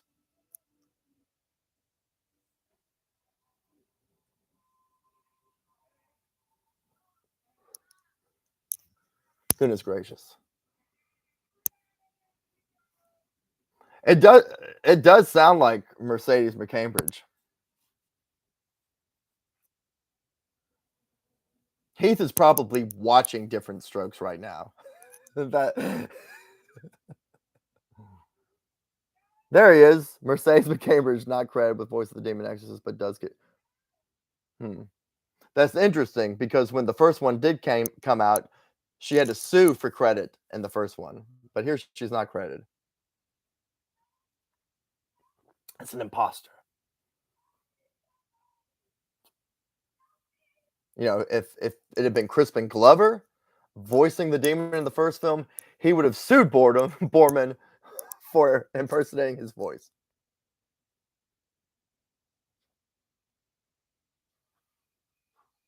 Process shot with locusts flying in the foreground, but it gives us a really good view of this set of the street, Prospect Street. Oh, there's that bridge again, but this time we have like lights going across it. Just some really cool. Like, how many different optical effects was that? It was a process shot with a real locust, but then the process shot itself was a crane shot moving through a soundstage set and the background with like a matte painting and a miniature bridge and lights going across it to look like moving cars. That's like something Roman Coppola was doing for his dad in Bram Stoker's Dracula. Those are some good images there. We never get to see Linda Blair with the Dick Smith makeup, but we are seeing her there with the demon contact lenses in, looking like a gothic lady in distress, but she's going witchy on Richard Burton's ass as the house is crumbling and this beautiful light's coming through. It looks like Nightmare on Elm Street 5, The Dream Child again, with this just gothic flashing lightning, and it's just very. And they're in the bed. They're having the actual throwdown in the bed. He's punching her just like Jason Miller punches her in the finale of the first film, but this time he's actually doing it in the bed, and he's punching her through the heart. He's gonna rip the doppelganger's heart out. The floor is opening up, and I'm narrating at this point because I know most of you, if not all, are not actually watching the film with me at this moment.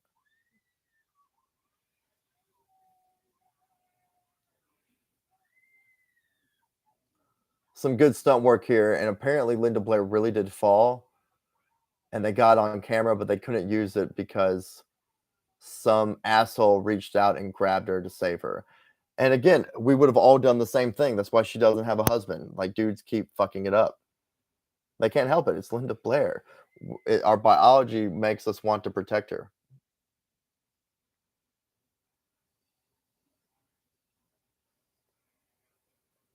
Not anymore, though. I have great respect for Linda Blair, but I'm not into cougars.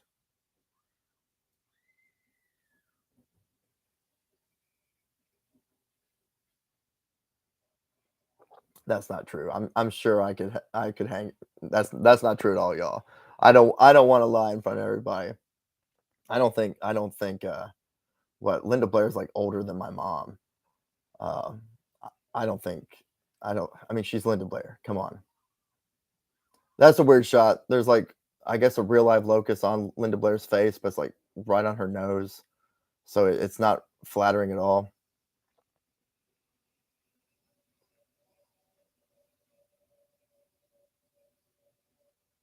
Yeah, it's crazy that John Simon would say that because I feel like every time I finish this movie, and it's probably because as the audience are put in the position of voyeurs as we see a new kind of exploitation with Linda Blair. I mean, there's always been this subtext of a sexual exploitation with her since The Exorcist, but I mean that really became her career. What she's in like a prison movie, but then she's also like in a made for TV movie where she's sodomized or something. Like it's a made for TV movie, but it's got something crazy like that in there. So this is like basically her career is sexual exploitation, like playing characters that are sexually ex- exploited. So I guess what I'm trying to say is every time I come to the end of this movie, I'm always left with the thought if you don't like this movie, at the end of the day, it is a time capsule that shows a cult, somewhat obscure actress, just kind of in her feminine prime. You know, she's a girl, she's not quite a woman yet. But in this moment, she could have played Princess Leia.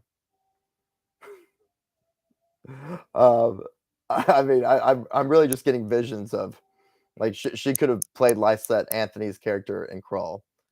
She's just got this very she's holding the space of like two worlds, the maiden and I don't know what's between like maiden and crone right now. I guess you just say like the woman, you know, womanhood. Um and just like the first Exorcist film is mythic, Linda Blair in this movie is mythic herself. And maybe it's more Coney's score helping, but like look right there. Like she's not being campy anymore. She's on this set, there's smoke in the air. It's like Gone with the Wind right now. Kitty Wind just died.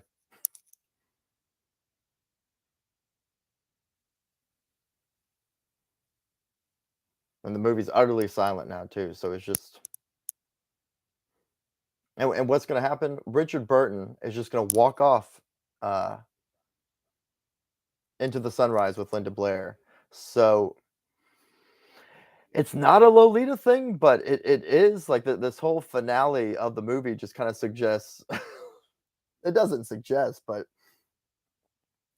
it's just a weird ending. It's like the only thing I can compare it to is what if the movie Lolita ended with not James Mason driving away, but he and Lolita burning her and her husband's house down and walking away from the rubble. It's weird. I mean, am I the only one that sees that? And as far as directorial decisions go, that had to be something that they were aware of.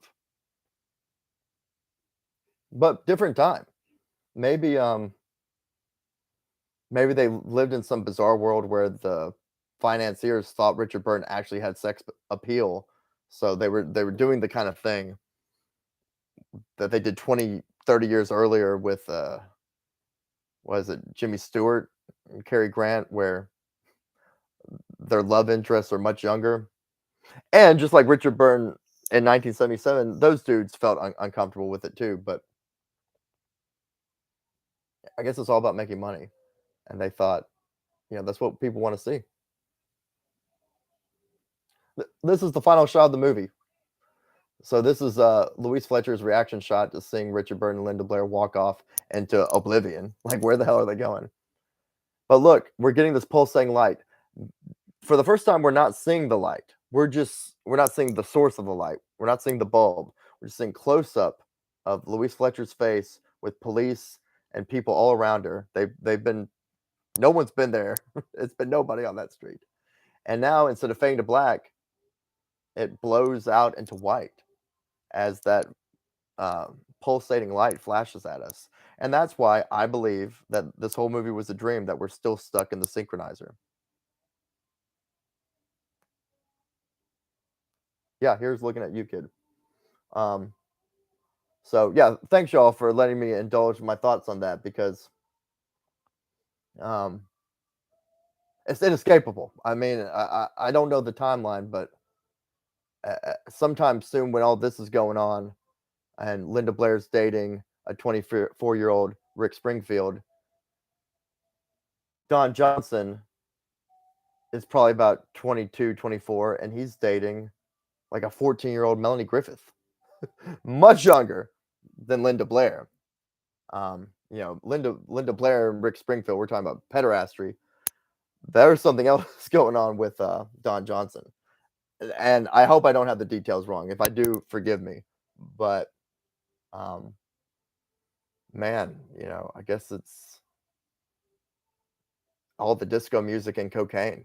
People just acting buck AF. Additional hairstyles by Carrie White. I've never noticed that before. And I don't know what the font is, but this The Exorcist font is very cool. Garrett Brown, Steadicam operator. Maybe we get some Steadicam stuff and those apartment shots on the roof. But really the only standout Steadicam shot, the noticeable one to me, is the one from the recut that we don't see in the theatrical version. It's one of the first, if not the first shot of the movie in that version, and I really miss it from this one, because as I mentioned, the movie just begins and Father Lamont is inside that basilica, or wherever they're doing the exorcism. Well, that's the film. It's over, y'all. Thank you so much for coming out tonight, and everybody had really cool things to say. And there's that beautiful 1977 Warner Brothers logo. I love it when the home media keeps the original logo. Thanks, y'all. God bless.